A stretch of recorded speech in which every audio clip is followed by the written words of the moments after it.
Sir, paano po ba proseso ng rent to own? Okay, so rent to own. So may mga ganun developer kasi na nag-offer talaga ng literal rent to own. Upahan mo tapos mapapasayo.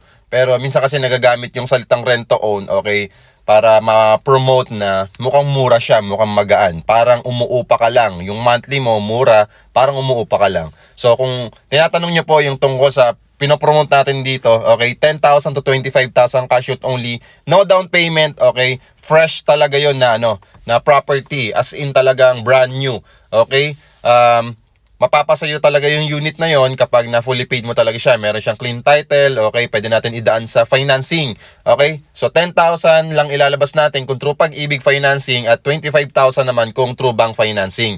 Wala po tayong spot down payment. Ang maganda dito, kami pang bahala mag-process ng loan mo. It's either bank or pag-ibig. Tapos ang maganda nito, okay, kung nasa ibang bansa kayo, meron lang dapat kayong SPA or representative dito sa Pilipinas na kung saan siya yung mag-aasikaso sa inyo sa pagpirma ng dokumento, okay, on your behalf, okay, tapos siya po yung imimit ko. Kung dito nang po kayo sa Pilipinas, locally employed or may business po, okay, pwede ko po kayong site viewing, i-tripping at makita nyo po yung actual project po natin.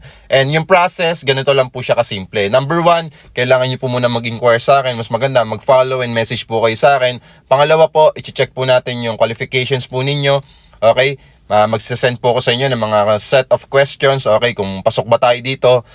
Third step po natin is pre-approval process, and then once na pre-approve na natin, pwede po tayo mag-viewing, and then after that viewing po, pwede po tayo mamili na actual unit na gusto nyo pong bilhin or gusto nyo pong i-reserve. And then i-check natin kung ano talagang financing yung gusto nyo on that tripping. Okay?